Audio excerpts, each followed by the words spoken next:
하나님이여, 주의 인자를 따라 내게 은혜를 베푸시며 주의 많은 긍휼을 따라 내 죄악을 지워주소서.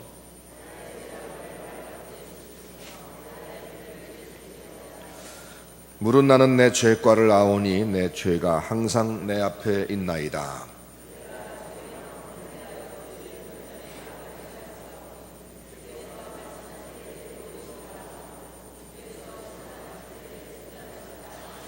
내가 죄악 중에서 출생하였으며 어머니가 죄 중에서 나를 잉태하였나이다.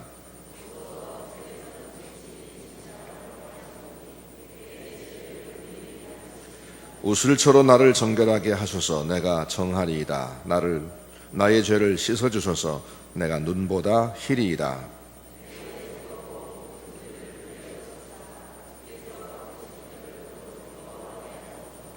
주의 얼굴을 내 죄에서 돌이키시고 내 모든 죄악을 지워주소서.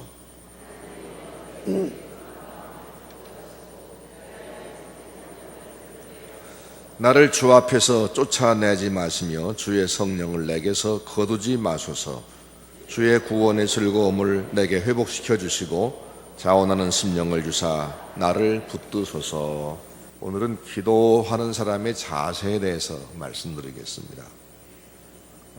다른 설교하지 않고 이 새벽 기도회 시간에 매일 기도에 관한 설교만 하는데 다른 설교는 앞으로 할 기회가 있으니까, 특별히 이번 주간은 기도하는 주간이니까 기도에 관한 말씀만 드립니다. 그리고 기도 외에는 이런 이유가 나갈 수 없느니라 말씀하셨으니까 기도가 사실은 우리 신앙생활에 가장 중요합니다. 기도하는 사람의 자세, 그것은 참 믿음은 사실은 진실과 겸손과 간절함으로 나타납니다. 진짜 믿음이 무엇로 표현되느냐? 진실함과 겸손함과 간절함입니다.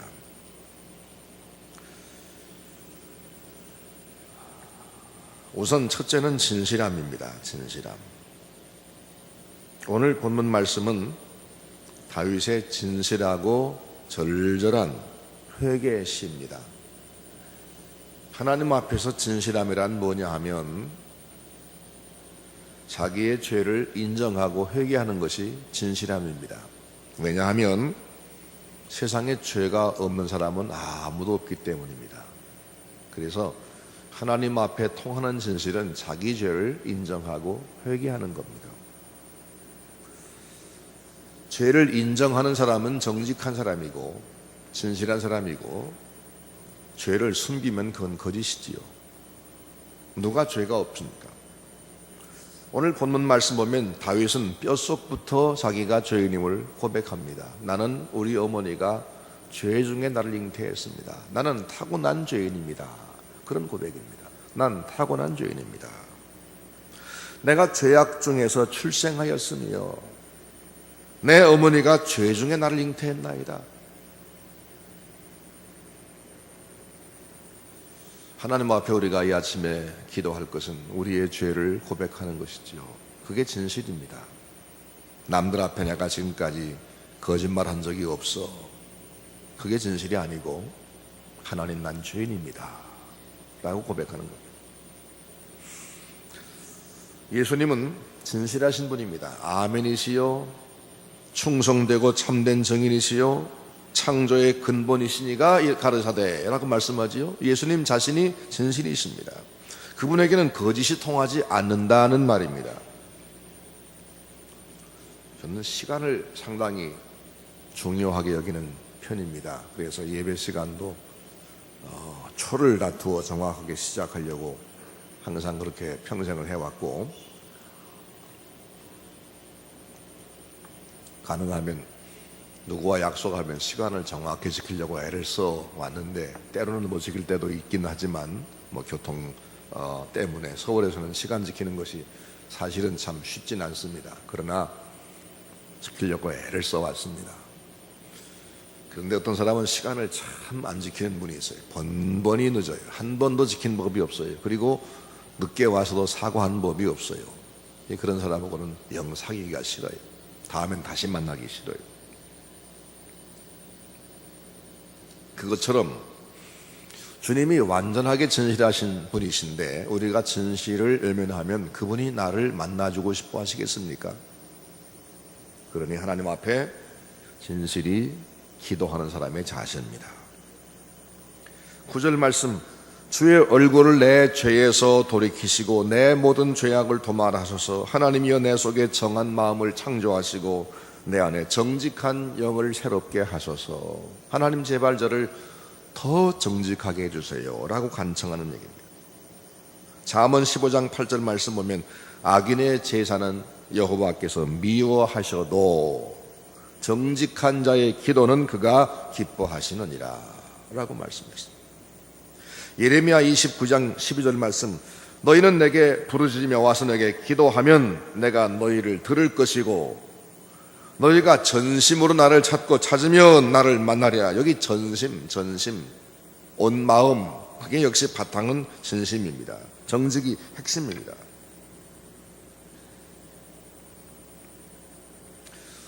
하나님 앞에 우리가 이 아침에 기도하러 왔는데 우리가 말을 많이 해도 하나님은 우리 마음을 아십니다. 유창하게 기도 못해도 우리 마음 아십니다. 다만 기본 자세가 바로 돼야 됩니다. 그 기본 자세는 정말 하나님 앞에 정직한 겁니다. 내가 지금까지 어떻게 주님을 섬겨왔는지 나를 가장 잘 아는 사람은 나입니다. 여러분 자신입니다. 하나님, 내가 이렇게 살아왔습니다. 내가 이런 사람입니다. 내가 이렇게 불충했습니다. 이렇게 내가 변덕이 많았습니다. 내가 이렇게 인내가 없었습니다. 주님, 나를 좀 용서해 주옵소서. 내 안에 성실함을 일으켜 주옵소서. 내게 정직한 영을 새롭게 하옵소서. 나를 제발 그동안 내가 불충했다고, 내가 그동안에 정직하지 못했다고 나를 쫓아내지 마소서. 이 다윗의 이 간절한 기도 같은 그런 기도가 필요합니다.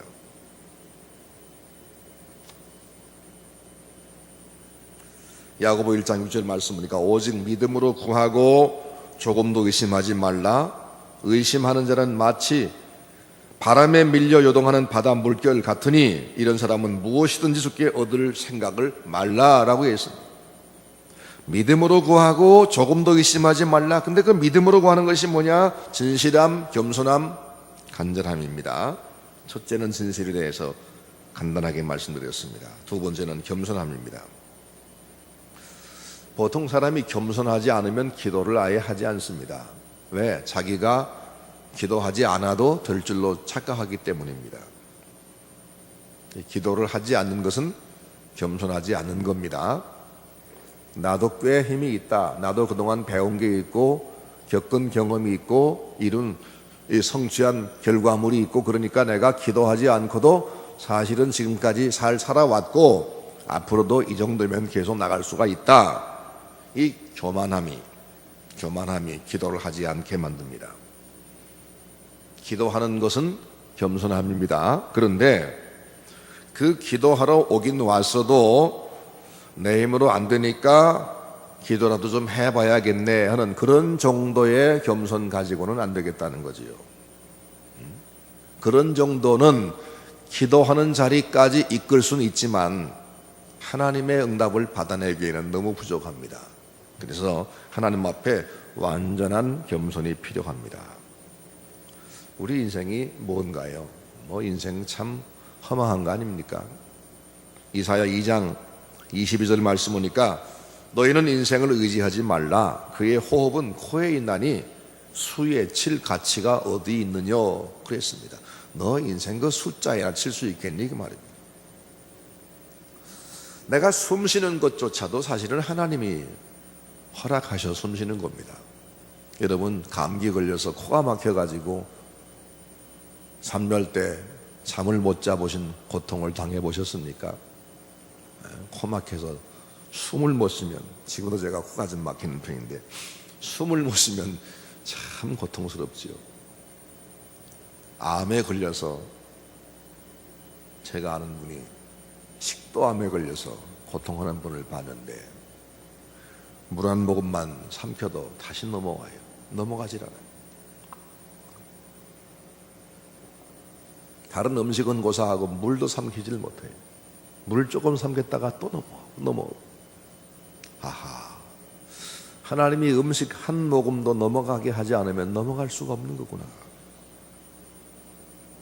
근데 우리가 뭘 하고 하나님 앞에서 하나님 없이도 살 수 있다고 생각하는 것처럼 기도할 생각도 하지 아니하고, 기도한다고 대충 기도하는 체만 하면서 우리 속에 겸손이 없다는 겁니다.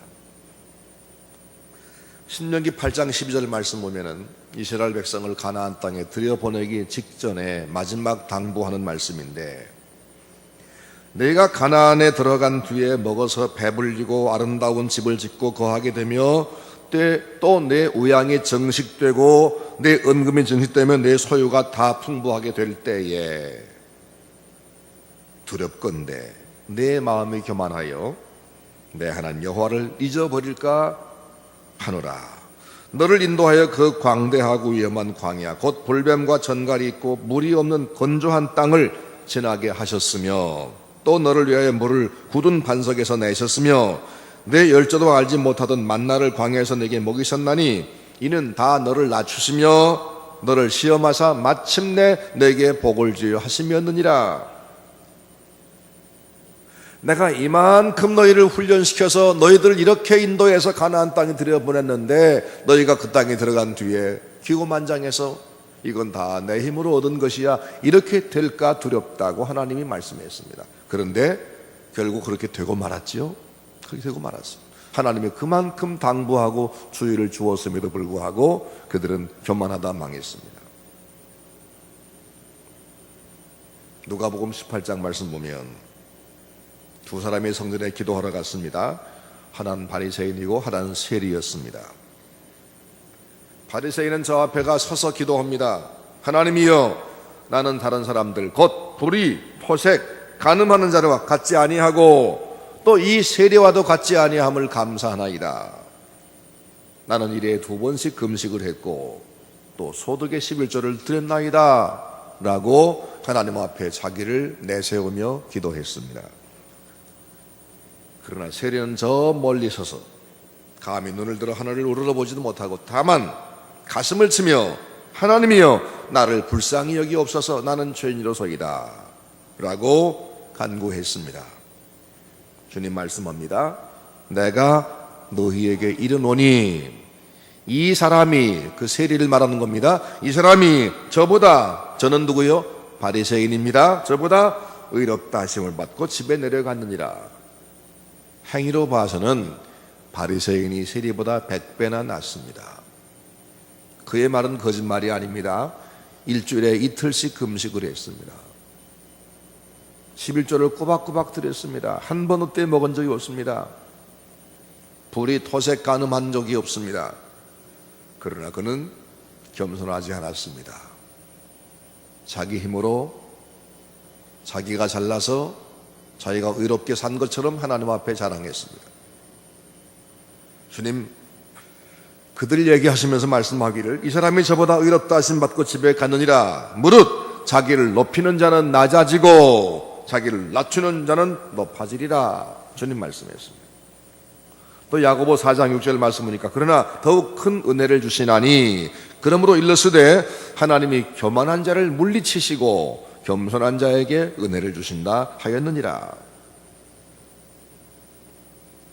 어제 아침에도 말씀드린 것 같은데 이 말씀은 100% 맞아요. 제가 수십 년 성도들을 겪어보니까 겸손하지 않으면 은혜를 받지 못하더라고요. 그리고 겸손하지 못하고 교만하면 틀림없이 망하더라고요. 베드로전서 5장 5절 젊은 자들아 이와 같이 장로들에게 순복하고 다 겸손으로 허리를 동이라. 하나님이 교만한 자를 대적하시되, 대적한단 말이 뭐예요? 하나님이 그와 싸우신다고 말씀했습니다. 그러나 겸손한 자들에게는 은혜를 주시느니라. 살 길이 어디에 있어요? 겸손에 있다는 겁니다. 겸손, 납작 엎드려서 하나님의 은혜가 아니면 나는 숨도 못 쉽니다. 물 한 모금 넘기지 못합니다. 하나님, 오늘까지 살아온 게 주님의 은혜였고 내일도 모레도 오직 주의 은혜로만 삽니다.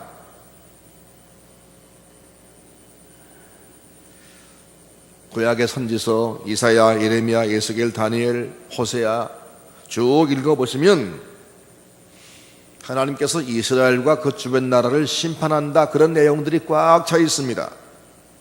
근데 그 가장 큰 이유가 뭐냐면 전부 교만 때문입니다. 교만 때문이에요. 여호와 하나님을 등지고 우상을 숭배하며 다른 것에게 마음을 팔 때 하나님 그들을 심판했습니다.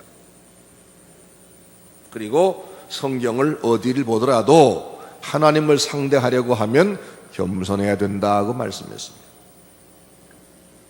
겸손은 은혜와 응답을 가져옵니다.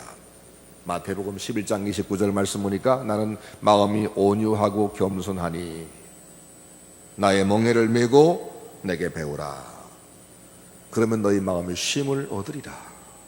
주님이 그렇게 자기를 소개했습니다. 세상에 예수님만큼 높은 분이 어디 있습니까? 그만큼 완전한 분이 어디 있습니까? 그만큼 능력 있는 분이 어디 있습니까? 그런데 그분이 얼마나 자기를 낮추는지. 누가 와서 예수님께 선한 선생님이여 제가 어떻게 구원 얻습니까? 라고 할 때 주님 뭐라고 말씀했죠? 어찌하여 나를 선하다 하느냐? 하나님 한 분 외에는 선한 이가 없느니라. 예수님이 선치 않다는 말씀입니까? 그분처럼 선한 분이 없습니다. 그럼에도 불구하고 자신은 선하지 않다고 할 정도로 하나님을 높였습니다. 그렇게 그분은 겸손하신 분이었습니다. 시편 10편 17절 말씀 보니까 여호와여 주는 겸손한 자의 소원을 들으셨으니 저의 마음을 예비하사 귀를 기울여 들으시고, 겸손한 자에게 귀를 기울여 들으시고, 그렇게 말씀했습니다. 잠언 22장 4절 말씀, 겸손과 여호와를 경외함의 보응은 재물과 영광과 생명이니라. 믿음의 표현이 겸손입니다. 하나님을 참으로 의지하고 믿는 사람의 그 신앙의 표현이 겸손이에요. 믿음 좋은 것 같은데 사람이 교만합니까? 그건 믿음 있는 게 아닙니다. 믿음 흉내만 내는 겁니다. 하나님이 그를 되찾아 오십니다. 그러므로 겸손하게 살아야 됩니다. 겸손하게 기도해야 됩니다. 그 다음에 세 번째 믿음의 표현, 기도의 자세, 그것은 간절함입니다. 간절함. 잠언 8장 17절 말씀 보면 나를 사랑하는 자들이 나의 사랑을 입으며 나를 간절히 찾는 자가 나를 만날 것이라. 나를 간절히 찾는 자가 나를 만날 것이라.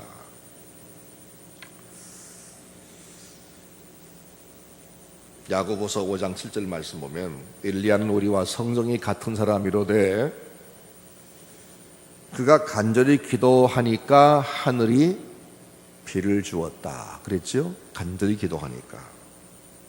그가 간절히 기도할 때 3년 6개월 동안 땅에 비가 오지 않기도 했고 다시 간절히 기도하니까 또 비를 주시기도 했고, 엘리야가 우리와 달랐다라고 하지 않고 우리와 같았다, 그러나 간절히 기도했더니, 그 간절함, 그게 바로 신앙의 표현입니다. 또 주님 자신도 마지막 밤에 기도하실 때, 간절히 기도할 때 얼마나 간절히 했던지 그 땀이 떨어질 때 핏방울 같았다고 되어 있습니다. 간절함이 신앙의 표현입니다. 믿음이 약하면 간절함이 없습니다.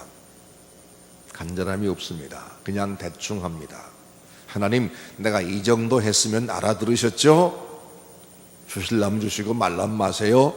그런 정도가 간절함이 아니지요. 그러면 간절한 사람들을 며칠 제가 소개해 드리겠습니다.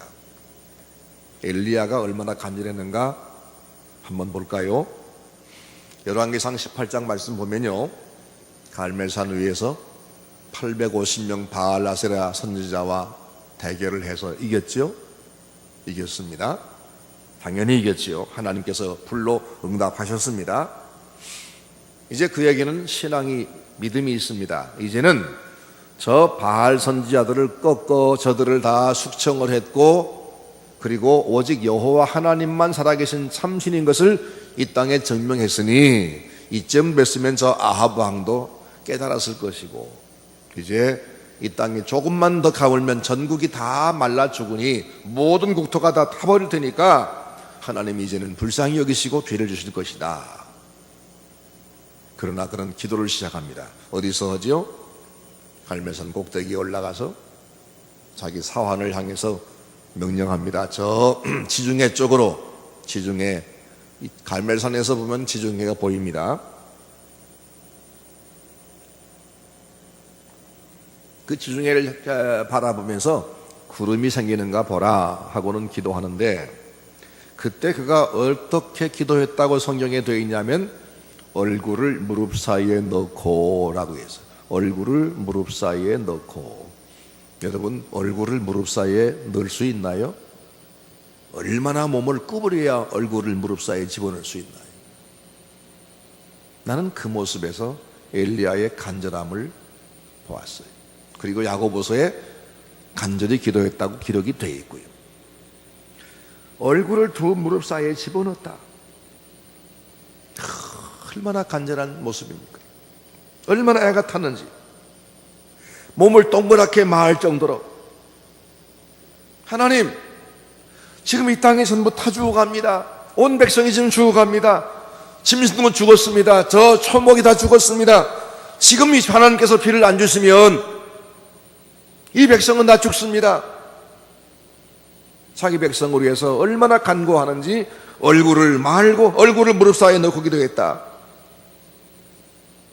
그런데 하나님이 한 번 기도해도 응답하지 않습니다. 두 번, 세 번, 네 번. 사환이 자꾸 왔다 갔다 하면서 가서 보고 와서는 안 보입니다. 아직도 구름이 없습니다. 온 하늘 전체가 다 그냥 맑기만 합니다. 나중에 마지막에 어떻게 하죠?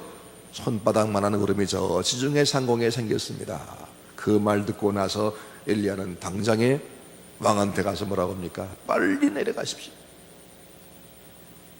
그리고 자기는 허리를 묶고 달리기 시작합니다. 손바닥만한 구름 하나, 구름 한 점, 그것을 하나님의 응답으로 확실히 믿었습니다. 그리고 달리기 시작합니다.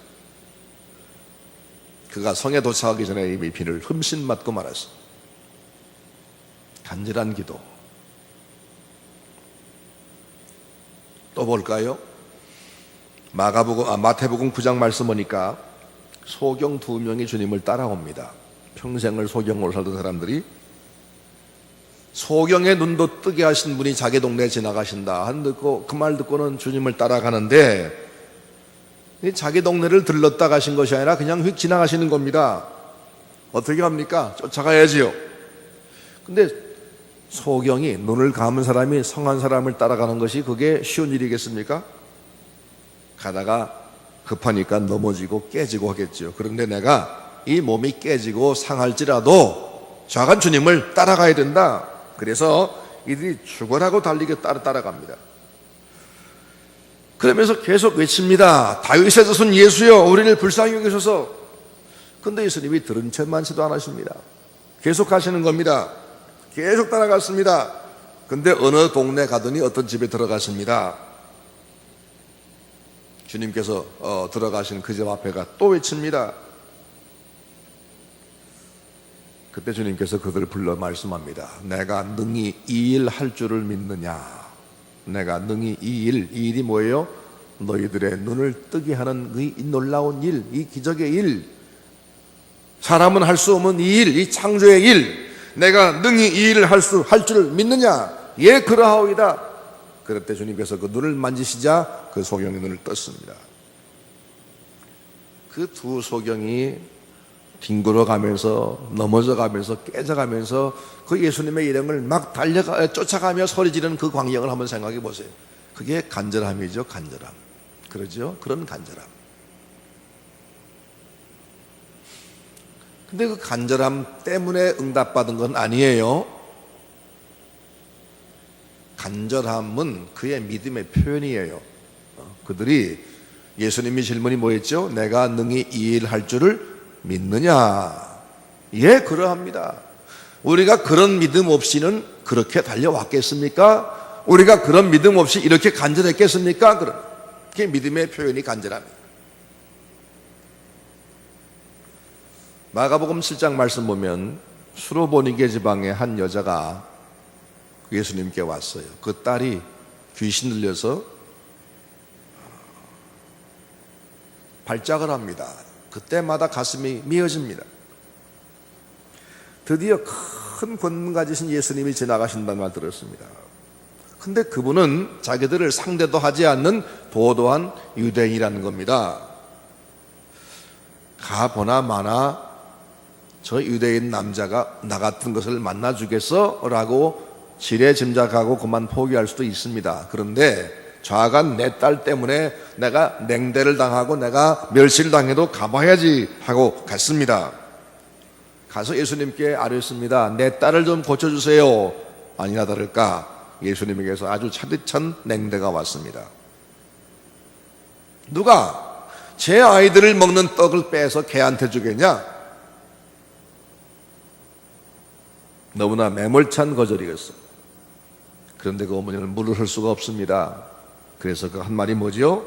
주여 올소이다. 하지만 개들도 주인의 상에서 떨어지는 부스러기는 먹습니다. 주님은 그 여자 대답을 들으시고 얼마나 기뻐하셨는지, 내가 이스라엘 사람 가운데도 이런 믿음을 만나본 적이 없다라고 하시면서 그 딸을 고쳐주셨습니다. 이게 바로 간절함이죠. 내 딸을 살리기 위해서는 내가 무슨 멸시를 당해도 나는 상관이 없습니다. 내겐 욕을 하려면 하세요. 나를 미워하려면 하세요. 나를 멸시하려면 하세요. 저하고 내 딸을 고쳐주세요. 이게 간절함.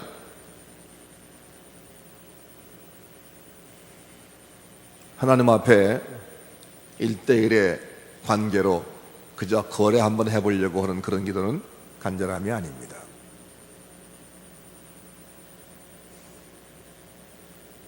사실은 하나님이 나를 상대해 줄 리가 없는 분입니다. 안 그렇습니까?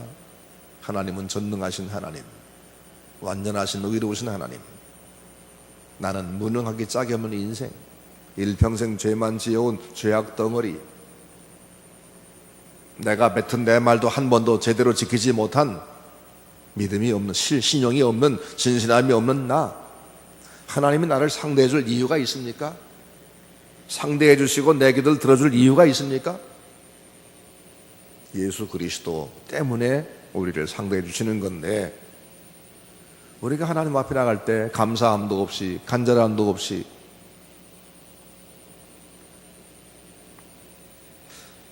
또 있습니다. 마가복음 5장 보니까 12회를 혈루증으로 앓던 여자가 나오지요. 12년 동안 혈루증을 앓았어. 혈우병. 혈수판이 부족해서 피가 멈추지 않는 겁니다. 조금만 상처만 나도 아물지 않고 계속 피가 나오는 병입니다. 그 당시 그 병을 고칠 수가 없었습니다.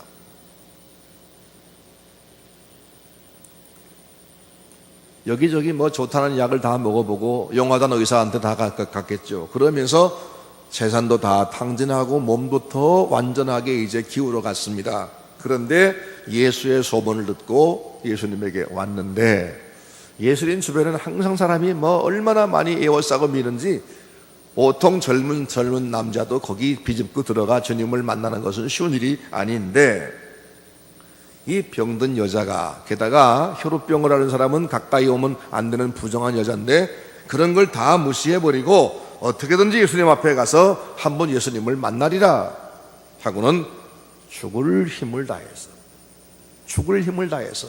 사람들을 헤집고 들어가 주님을 드디어 만나는데, 어떻게 합니까? 예수님의 뒤로 가서 옷가를 만지죠. 내가 직접 예수님께 나를 좀 고쳐주세요 라고 내가 말을 못해도 뒤로 가서 그 옷가만 만져도 나으리라 믿음이 있었습니다.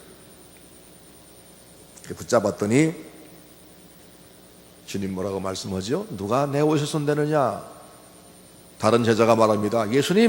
예수님을 만진 사람이 지금 한둘입니까? 막 사람들이 밀고 당기고 지금 난리인데요. 아니다. 내 옷에 손댄 자가 있느니라. 그냥 민 것과 믿음의 간절함 가지고 만진 것과 다르다는 얘기죠. 그러죠?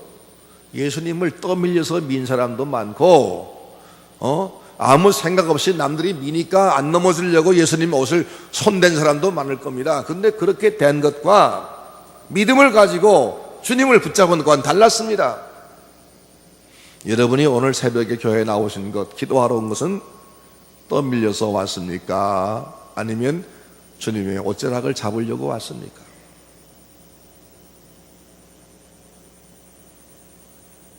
결과가 다른 겁니다. 새벽 예배 한번 나가봅시다. 이번 기회에 한번 가면 안 가면 안 될 거 아니에요. 우리가 체면이 있는데, 우리가 집사고, 우리가 장로인데, 내가 권사인데, 체면에 떠밀려서, 염치에 떠밀려서 그렇게 온 것과 내가 이 아침에 하나님 앞에 가서 내가 만나리라,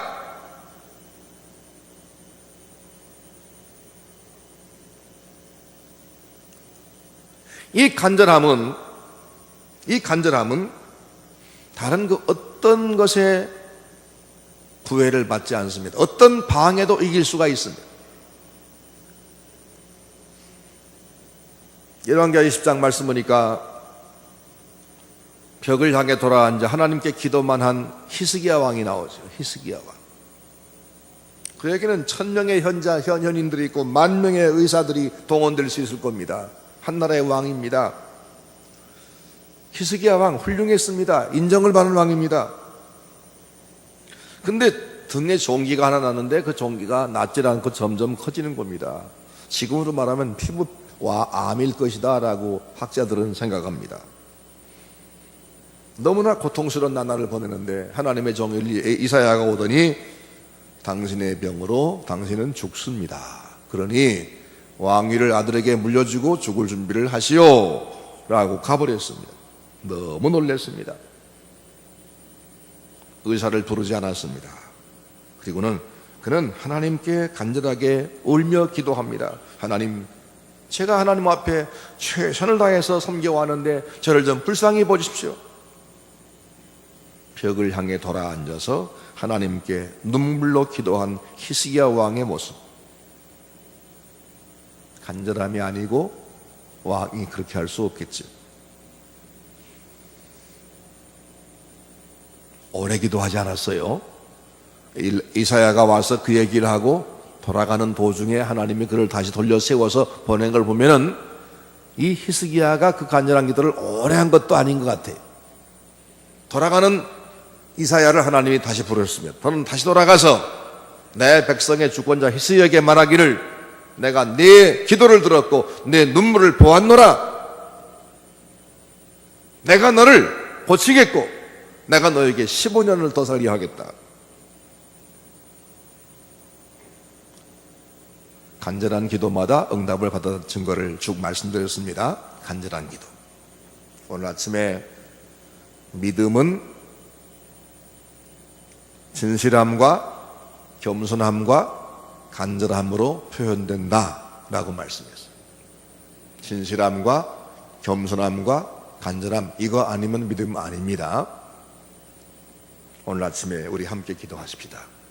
그리고 오늘부터 우리의 신앙은 진실함, 겸손함, 간절함으로 무장하십시다. 간절한 마음으로 기도하는 사람은 하나님 앞에 기도할 때 체면 차리지 않습니다. 남 볼까, 남이 들을까, 그 관심, 아무 관심 없습니다. 하나님께 매달릴 뿐입니다. 그분이 응답할 때까지 그분에게 매달릴 뿐입니다. 여러분에게 간절함이 있습니까? 여러분 자녀 문제로 간절하게 기도해 보실랍니까? 여러분 교회를 염려한 마음으로 간절함으로 기도하시겠습니까? 여러분의 간절한 모습은 어떤 모습입니까? 엘리야 같이 얼굴을 무릎 사이에 집어넣는 그런 간절함입니까? 수로보니가 여인같이 무시와 멸시와 욕을 먹어도 개의치 않은 그런 간절함입니까? 12의 혈루증으로 앓던 여인처럼 예수님의 옷가를 기어코 내가 만지리라, 그런 간절함입니까? 누가 뭐래도, 누가 꾸짖어도, 넘어지고 깨져도 예수님 앞에 응답받을 때까지 달려 쫓아간 그 소경들의 그런 간절함입니까?